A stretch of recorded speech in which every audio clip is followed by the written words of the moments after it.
오늘은 6월 세 번째 주일입니다.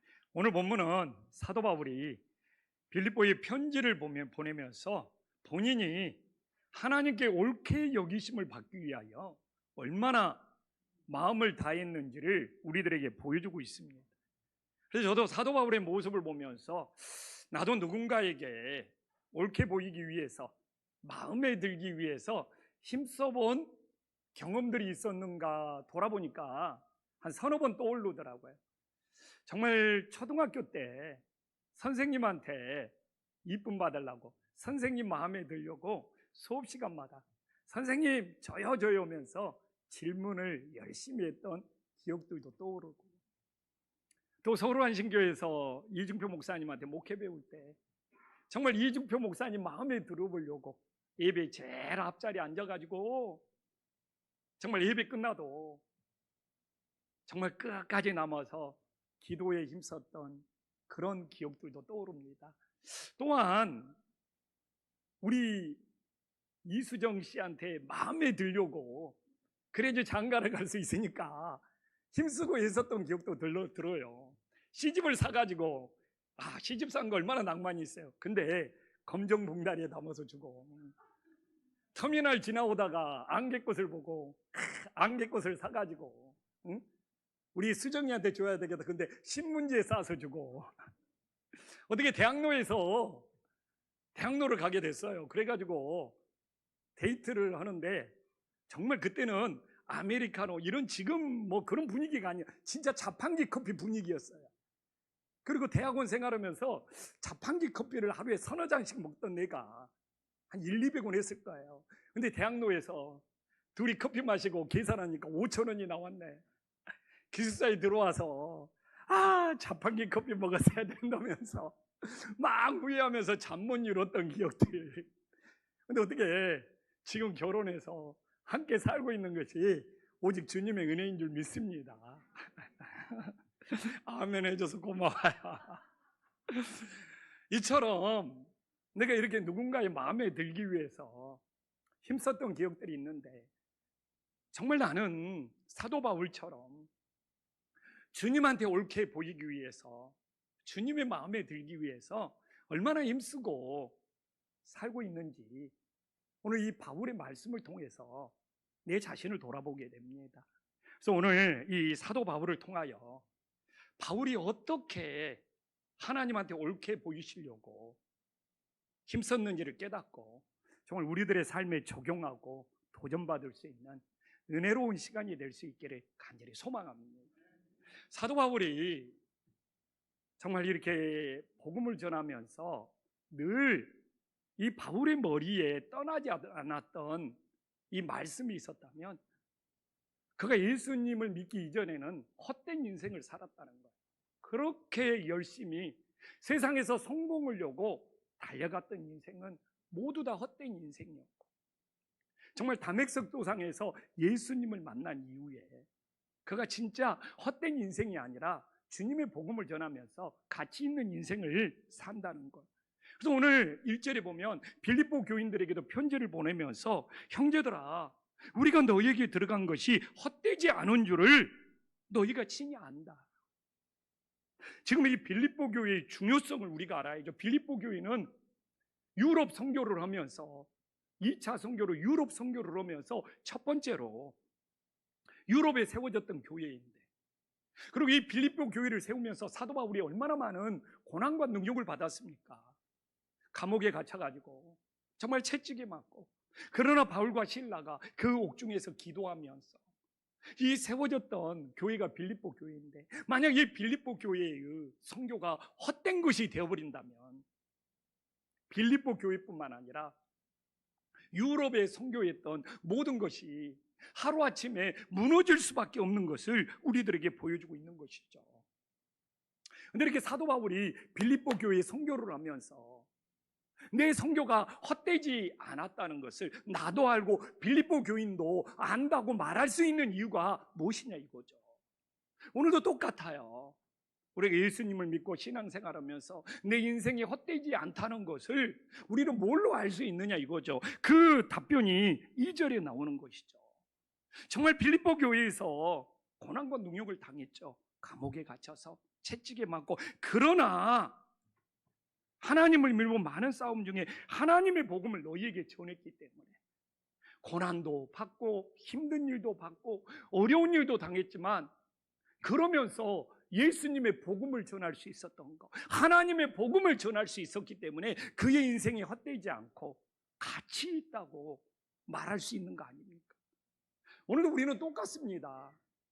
나에게 힘든 일이 있고 어려운 일이 있고 고난도 당하고, 또 내 인생이 실패할 수도 있고, 또 지금 내 몸이 아플 수도 있고, 그러나 우리가 세상의 관점으로는 그런 인생이 실패하고 힘든 인생인 것 같지만, 우리가 하나님의 관점으로 보면 내가 이렇게 아팠기 때문에, 내가 이렇게 인생에 실패했기 때문에 이걸 통해서 하나님께로, 주님께로 더 가까이 갈 수 있었다. 그 인생은 오늘 사도 바울의 고백처럼 헛된 인생이 되지 않고 가치 있는 인생이 됨을 믿으시기를 간절히 소망합니다. 정말 사도 바울이 빌립보 들어가서 엄청난 고생과 고난과 힘든 일을 만났지 않습니까? 세상의 관점으로 보면 감옥에 들어간 것이 무슨 출세고 성공이냐 이거죠. 그러나 그런 와중에 복음을 전해서 간수장도 전도하고 그의 가정도 세례주고, 이게 오늘날 우리에게도 똑같지 않습니까? 세상의 관점으로는 실패하고 어렵고 넘어지고 그냥 낙심한 것 같지만, 오히려 나에게 그런 일이 닥쳐서 내가 더 주님을 의지할 수 있었고, 주님을 바라볼 수 있었고, 주님께 가까이 갈 수 있었고, 그걸 통해서 내가 예수님을 전할 수 있었다면, 우리는 그건 오히려 헛된 인생이 아니라 가장 가치 있는 인생이 됨을 믿으시기를 간절히 소망합니다. 근데 늘 우리는 말씀을 보면서 놓치지 말아야 될 것이, 이게 헛된 인생이 저절로 가치 있는 인생이 되냐 이거죠. 사도 바울이 그렇게 될 수 있었던 원리를 2절에서 정확히 꼬집어주고 있잖아요. 하나님을 힘입어. 내 힘으로는 안 된다는 것이죠.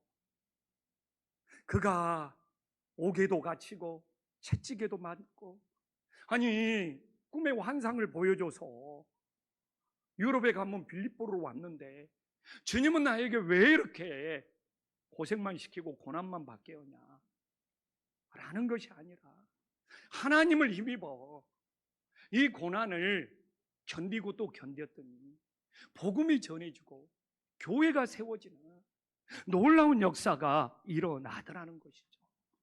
저도 목회하면서 어려운 일도 만나고 힘든 일도 만나지만, 하나님을 힘입어서 내가 정말 복음을 전할 수 있다면, 하나님을 힘입어서 내가 주님과 더 가까이 갈 수 있다면, 정말 그건 하나님의 관점에서 가장 가치 있는 인생이 됨을 믿으시기를 간절히 소망합니다. 그래서 오늘 아버지 집에 찾아온 우리들의 인생에 내 몸이 힘들 수도 있고, 내 가정이 힘들 수도 있고, 내 사업체가 힘들 수 있고, 많은 어려움이 있지만, 그게 세상의 관점으로 내 인생이 어려움에 빠져 있을지라도 우리가 하나님을 힘입어서 주님께 더 가까이 갈 수 있고 복음을 전할 수 있다면, 그 인생은 가장 가치 있고 가장 복 있는 인생이 됨을 믿으시기를 간절히 소망합니다. 그래서 우리가 오늘도 한 주 동안 세상에서 많은 어려움들이 있었지만 아버지 앞에 나와서 이렇게 예배하고 있잖아요. 그래서 오늘 이 예배하는 우리 성도님들은 가장 가치 있고 복 있는 인생이 됨을 믿으시기를 간절히 소망합니다. 옆 사람한테 인사 한번 해주세요. 응? 당신은 가장 가치 있는 예배를 드리고 있습니다. 진심이에요. 또한 사도 바울이 빌립보의 복음을 전한 것이 헛되지 않았던 이유는 무엇입니까? 오늘 3절에 나오잖아요. 속임수를 쓰지 않았기 때문에. 오늘 이렇게 간사함이나 부정, 속임수는 당장 통하는 것 같잖아요. 그러나 시간이 지나서 그 간사함이 그 부정을 저지르는 것이, 그 속임수가 밝혀지면 지금까지 해왔던 모든 것이 헛된 것이 되어버리잖아요. 안 그렇습니까?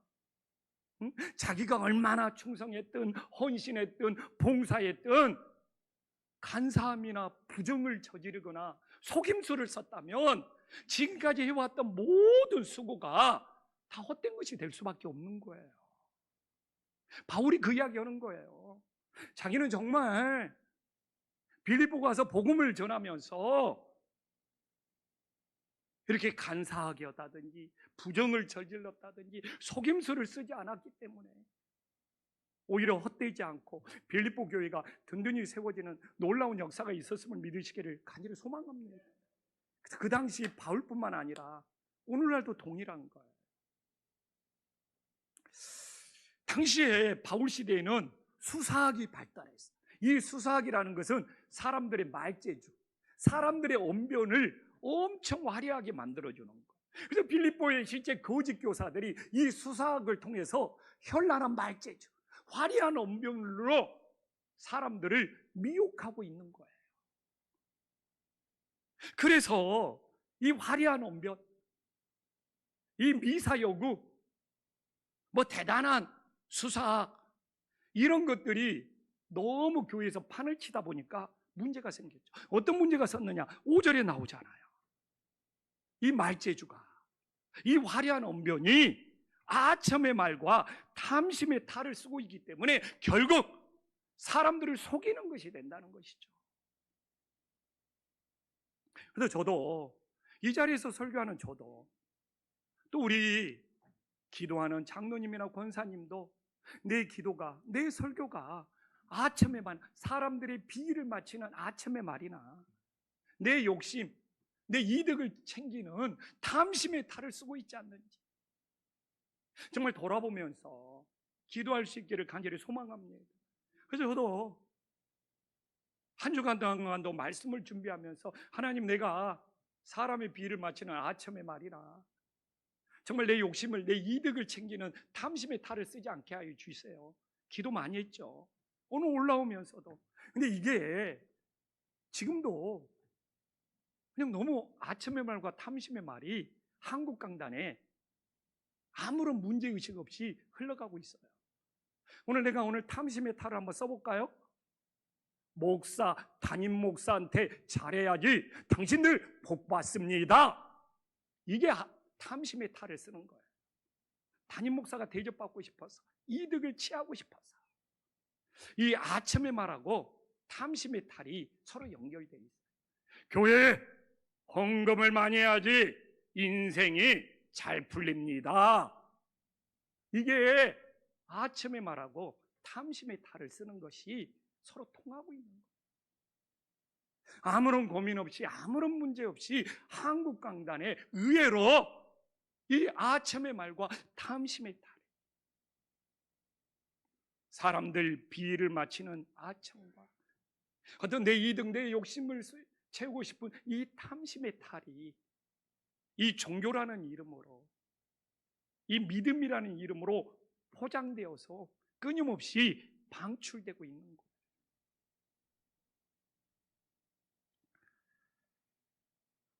그래서 저는 오늘도 기도해요. 제가 설교하면서 정말 화려한 말재주가 아니라 정말 솔직하고 진실하게 아첨의 말이나 탐심의 탈을 쓰지 않고 예수님의 진짜 복음을 전하게 하여 주시옵소서. 응? 주일날 아침에 제일 먼저 일어나서 드린 기도가 이 기도입니다. 제가 마음 아픈 상처가 있어요. 서울서 청년 사역을 할 때 청년들이 제일 많이 물어보는 것들이 뭐냐면 성경의 난해 구절이에요. 성경에서 해석이 안 되는 거, 어려운 거, 그런 것만 찾아다가 저한테 물어보는 청년들이 많았어요. 그때 뭐 저도 전도사였는데 내가 답변을 잘해주면 좋지만 사실 저도 전도사라 지금이면 답변을 잘해줬을 것 같아요. 어려워서 사실 답변 못 해주는 것도 많았어요. 근데 한 청년이 찾아왔는데 어떻게 짜맞추기 식으로 그 로마서 난해 구절을 짜맞추기 식으로 풀어줘가지고 통해가지고 그 청년이 너무 좋아하더라고요. 근데 이 청년이 진짜 시간이 나중에 많이 흘렀어요. 이 청년이 이제 시간이 흘러서 나중에 들었는데 사업도 안 되고 결혼도 잘 안 풀리고. 근데 이 로마서를 또 다른 데 가서 또 다른 해석을 들었나 봐요. 그래가지고 서울한신교회 때 조영식 목사가 짜맞추기 식으로 해석해 주는 것이 꼭 맞는 것은 아니구나, 이런 것을 알게 되어가지고 뭐 여러 가지 복합적인 일이 있었지만 그 중에 이 짜맞추기 해석도 하나의 요인이 되어갖고 신앙이 흔들렸다는 이야기를 나중에 듣게 되었어요. 내가 그때 솔직하게 이 난의 구절은 내가 아직 풀기가 힘들다고, 우리 함께 앞으로 찾아가 보자고 솔직하고 진실하게 답변해 줬어요. 하는 아쉬움이 지금까지도 남아 있었죠. 정말 신앙은 순간 눈가림으로 안 되는 것 같아요. 정말 바울이 간사함이나 부정을 저지르고 속임수로 했다면 빌립보 선교는 무너질 수밖에 없었죠. 헛된 것이 될 수밖에 없었죠. 그러나 바울이 아무리 화려한 언변을 쓰는 거짓교사 이 수사학이 판을 치더라도 아첨의 말이나 탐심의 스타를 쓰지 않고 정말 속임수 없이 진실되게 복음을 전했기 때문에 빌립보 교회가 든든히 세워지는 놀라운 역사가 있었음을 믿으시기를 간절히 소망합니다. 저는 오늘날도 길게 보면 우리들이 아첨의 말이나 내 이득을 채우는 탐심의 탈이 아니라 정말 솔직하고 진실되게 우리의 믿음도 세워가고 우리 교회도 세워갈 수 있는 은혜의 역사가 있기를 간절히 소망합니다. 요새 대형 교회 봐보십시오. 네. 정말 존경이 가고 부럽고 대단한 대형 교회가 있냐 이거죠.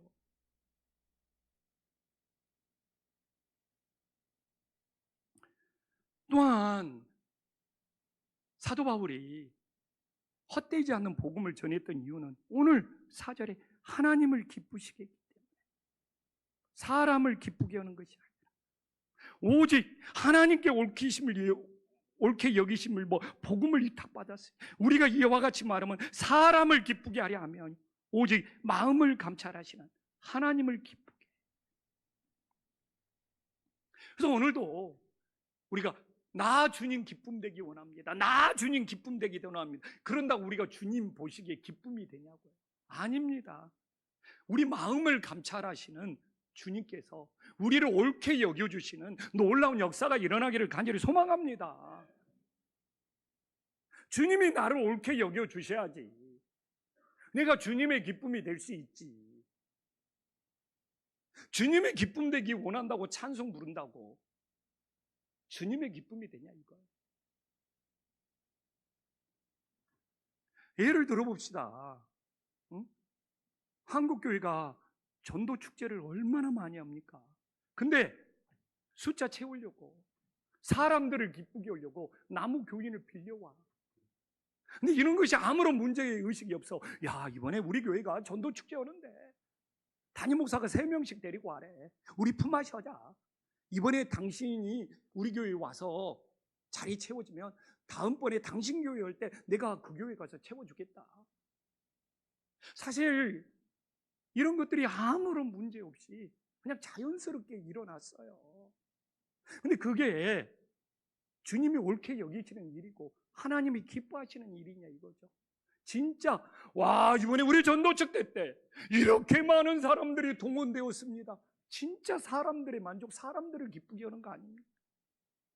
그러고 전도축제 끝나면 원래 숫자로 돌아가 버리고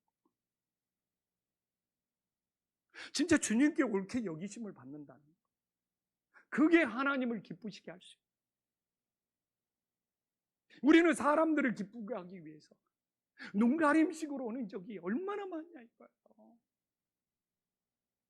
내가 이야기했잖아요. 대형교회가 얼마나 큰 부흥을 이뤘습니까? 근데 그 교회들이 왜 하나님의 영광을 가립니까? 옳게 여기심을 받지 못하기 때문에. 세습의 문제로, 재정의 비리의 문제로, 음란의 문제로 교회가 대형교회가 되고 숫자는 많이 모이는데 그들만의 미기가 되고, 이유는 딱 하나예요. 옳게 여기심을 받지 못하기 때문에 하나님의 영광을 가리고 있는 거예요. 그게 우리의 현실이잖아요. 어느 교회가 옳게 여기심을 못하는 일이 뻥 터졌어. 근데 여전히 숫자는 엄청 모이고 있어. 솔직히 그 교회를 바라보면서 하나님께 영광이 되냐고. 이게 우리네 현실이잖아요. 그래서 저는 소망합니다. 우리 김포한신교회가 먼저 막 큰 교회, 대형 교회가 되는 것이 아니라 정말 이 시대에 하나님 영광 가리지 않고 하나님 기쁘시게 해드리기 위해서 옳게 여기심을 밟아가자는 거예요. 이게 헛되지 않는 믿음이 됩니다. 안 그러면 다 무너져요. 다 무너져요. 헛되게 되어버려요. 공중분해 되어버립니다. 그래서 우리는 정말 사람을 기쁘게 하기 위해서 눈 가리무는 것이 아니라 하나님을 기쁘시게 하려면 하나님의 옳게 여기심을 내가 받는 거예요. 입어야 돼요. 입어. 하나님이 입혀준다는 거잖아요. 이게 바로 우리 인생을, 우리 믿음을 헛되게 만들지 않는 은혜의 역사가 되면 믿으시기를 간절히 소망합니다. 그러면 이제 사도 바울은 헛되지 않는 신앙을 이렇게 간절히 전했잖아요. 그러면 헛되지 않기 위해서는 우리가 하나님께 옳게 여기심을 받아요.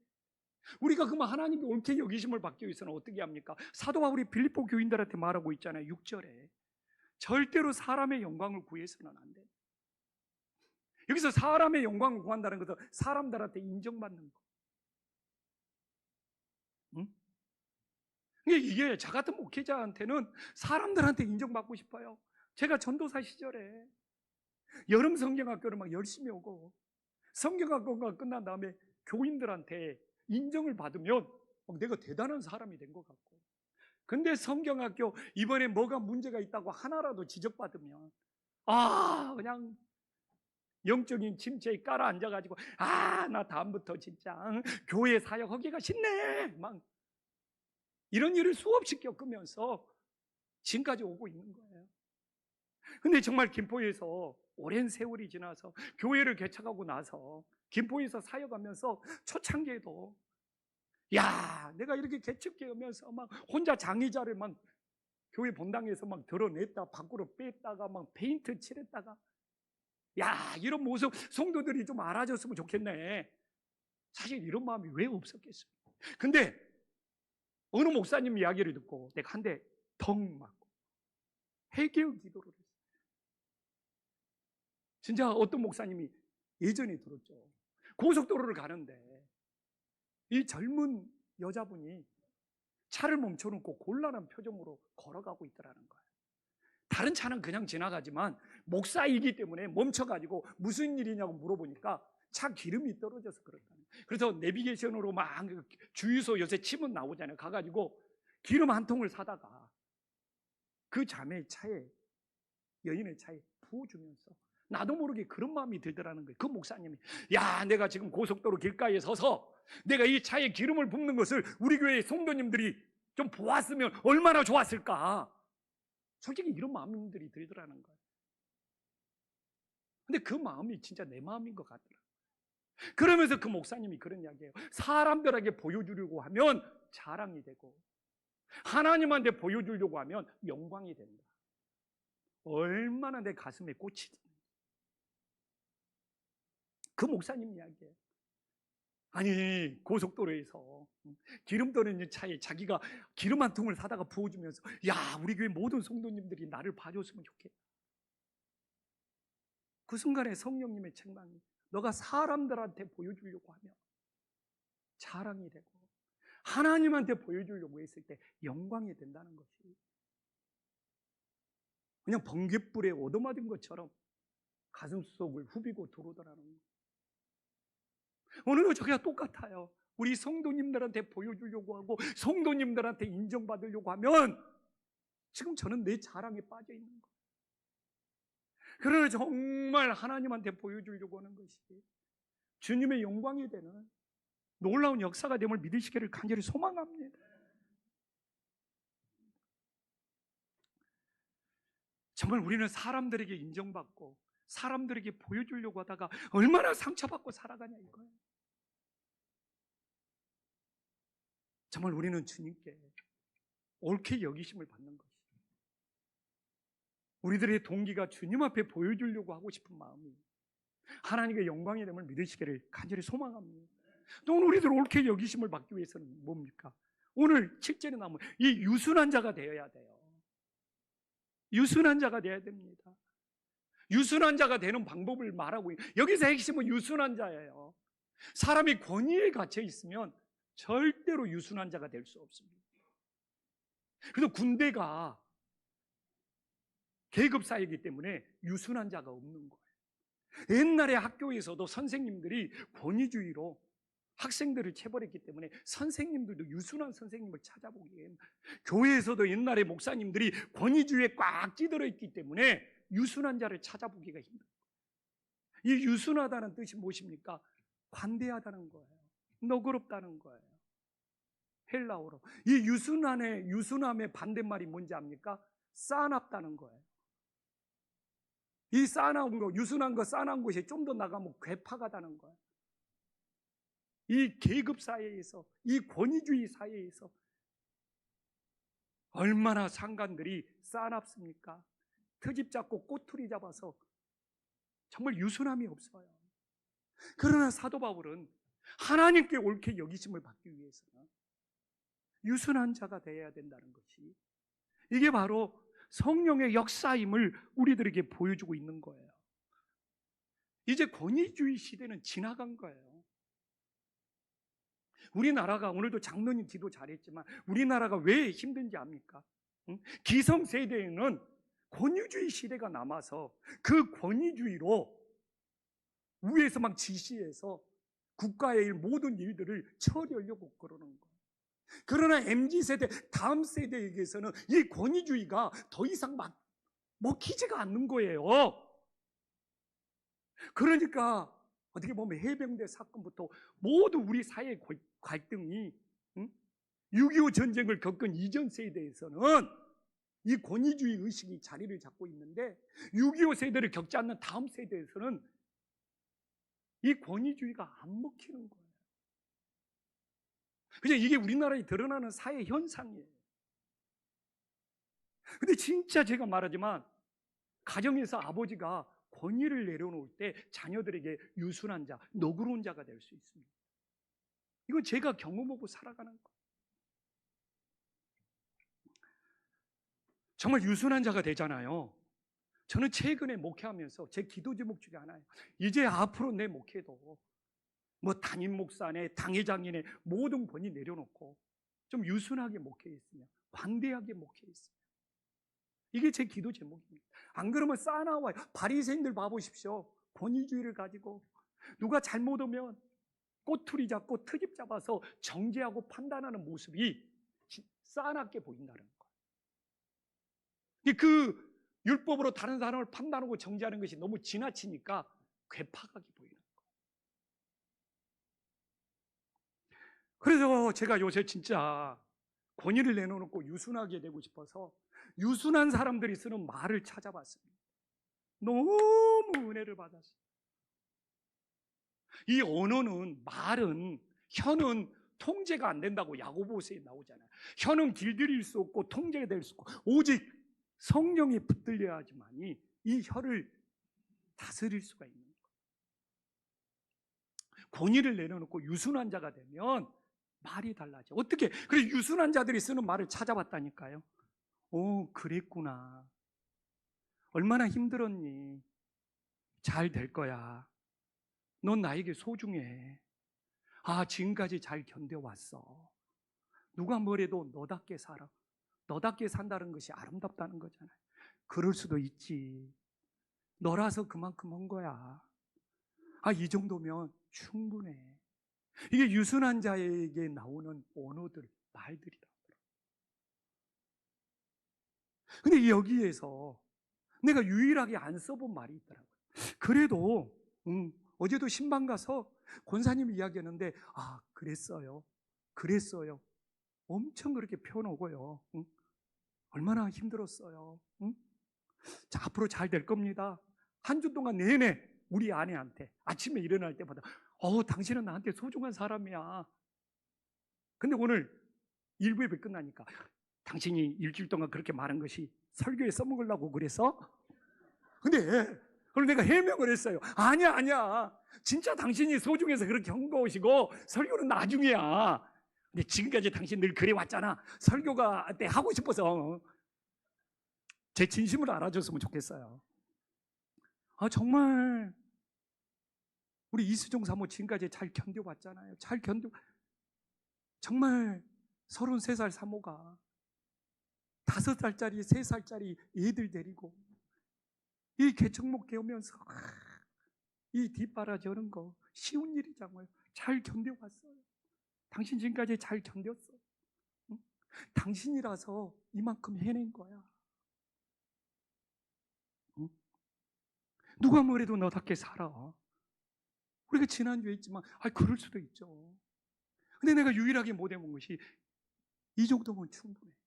한 목사하고 10년을 같이 사역을 했지만 솔직히 한 목사한테 한 목사 이 정도면 충분해.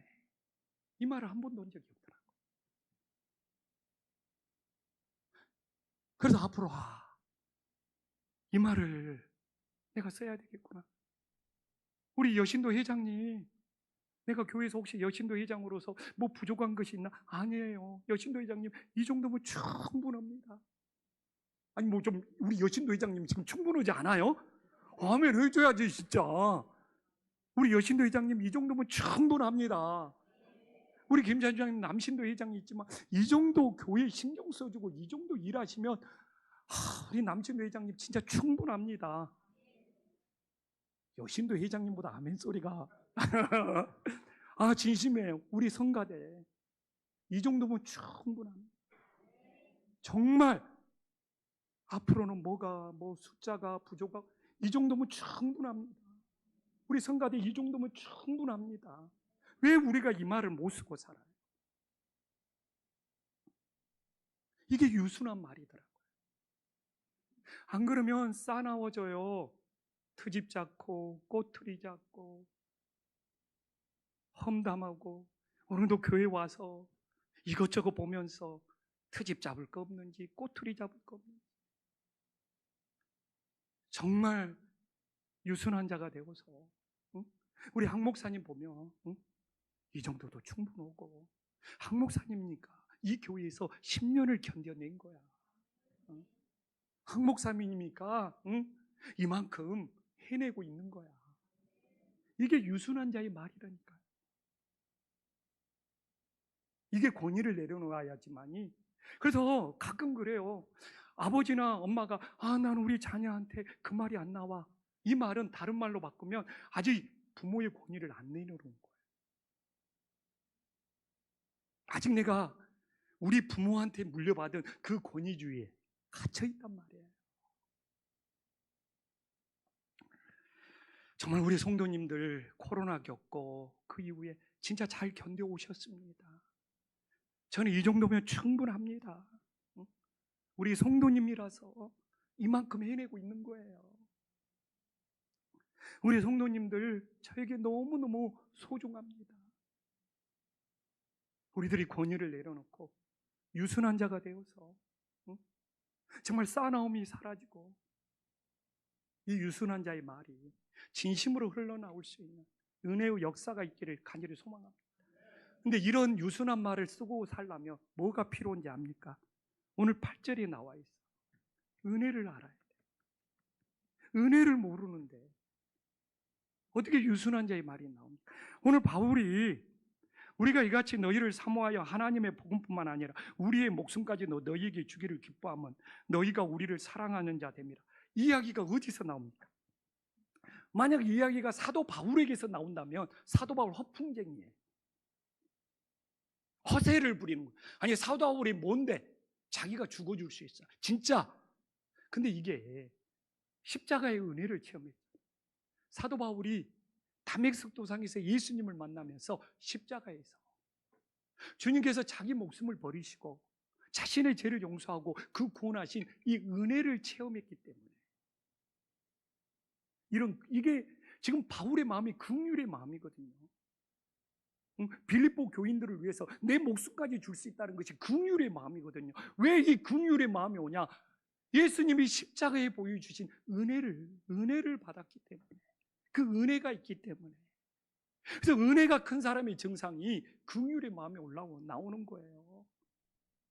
지난주 우리 박리부가 사모님 우리 영상 다 들었잖아요.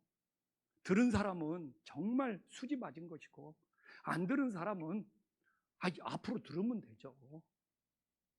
근데 박리부가 사모, 그렇게 선한 목자, 큰 교회에서 사역하는 사모님도 암에 걸리잖아요. 그렇게 영성일기 쓰고 그렇게 교인들이 기도해도 사모가 암에 걸리잖아요. 100명이 잘해줘도 한두 명이 힘들게 하면. 근데 그 사모가 암에 걸렸을 때, 우리 리부가 사모가 암에 걸렸을 때 나이 드신 권사님들이 나는 살 만큼 살았으니까 대신 아파주고 싶다고, 우리 사모님 살려주고 내가 대신 죽었으면 좋겠다고, 그냥 그 유튜브 영상이 그대로 나온 거예요. 자기가 그 사랑, 그 은혜를 받았다. 이게 뭡니까? 그 권사님들이 만약 십자가에서 주님이 주신 은혜가 없으면 허풍 떠는 거죠. 허세 부리는 것이죠. 그러나 그 권사님들이 기도하면서 십자가에서 예수님이 주신, 나를 대신해서 주신 그 은혜를 알기 때문에 긍휼의 마음이 흐르는 거죠. 불쌍히 여기는 마음이 흐르는 거죠. 이게 거기에 하나님이 개입하시지 않으면 인간적인 의로움이 되든지 허세가 되든지 허풍이 되는 거예요. 저도 똑같아요. 젊은 시절에 누가 나를 위해서 죽어줄 수 있느냐? 근데 하나님 아들 예수님이 나 같은 사람을 위해서 죽으셨다는 거예요. 이게 얼마나 큰 은혜가 되든지. 그래서 내 인생을 주님께 바쳐서 지금까지 목회자의 길을 가고 있는 거예요. 근데 정말 저라는 인간 별거 없더라고요. 내가 대단하지도 않고 나는 완전 죄인이에요. 우리 가족이 알아요. 내가 은혜가 있잖아요. 내가 은혜가 있으면 우리 자녀들이, 우리 아내랑 여보 응? 아빠 오늘 우리 밥 먹으러 가, 외식에 막 하면서 나하고 놀자고 그러는데, 내가 은혜가 없으면 진짜 우리 자녀들이 나 피해 다녀요. 야, 지금 아빠가 응? 무슨 문제가 있어. 야, 우리 건들지 말고 피해 다니자. 우리 가족들이 아마 겪었던 일. 이게 사람이 정말 잘하는 인간 별거 없더라고. 정말 예수님의 은혜가 있으면. 지금은 좀 은혜가 있나 봐요. 목장 예배 다니면서 우리 성도님 만나면 기도 제목 아픈 사연 들어오면 긍휼의 마음이 있어. 막 눈물이 나오고 함께 아파해주고 싶고 막 기도해주고 싶고. 근데 내 안에 은혜가 말라버리잖아요. 영적인 괴물이 되어버리더라고. 내가 이렇게 교회에서 고생하는데 왜 이렇게 성도님들은 나를 그냥 힘들게 하고 막 어렵게 하냐고, 막 영적인 괴물이 나가지고 집에 가서도 그 분위기가 팽개 다니지. 딱 우리 그 가족 3명이 야, 이번에는 아빠 피해 다닐 타이밍이다. 정말이에요.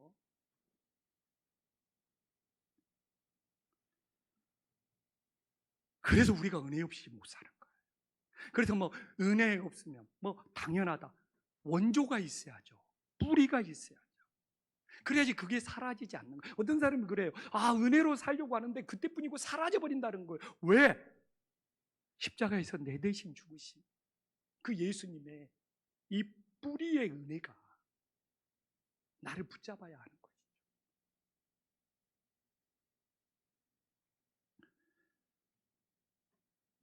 그래서 지금은 하나님이 저에게 은혜를 주셔서 긍휼의 마음이 흘러요. 근데 두려워요. 긍휼이 사라지면 또 종교적인 괴물이 되어서 우리 부목사님들 트집 잡고 꼬투리 잡고 왜 이 정도밖에 안 되냐고.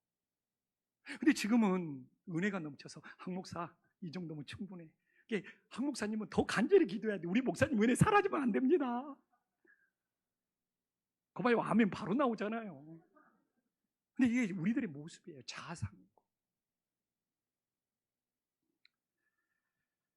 그래서 정말 우리의 마음속에 그냥 떠다니는, 은혜가 없으면 그냥 당연한 거 뭐 이런 것이 아니라 원조, 뿌리. 그래서 흔들리지 않는 십자가의 은혜가 긍휼의 마음을 줘서 오늘도 이렇게 유순한 말, 아 그랬구나, 얼마나 힘들었어, 잘 될 거야, 넌 나에게 정말 소중해, 지금까지 잘 견뎌왔어, 누가 뭐래도 당신답게 살아, 그럴 수도 있지, 당신이라서 그만큼 해낸 거야, 이 정도면 충분해. 이런 긍휼의 마음에서 유순한 말들이 흘러나올 수 있는 주님의 자녀들이 될 수 있기를 간절히 소망합니다.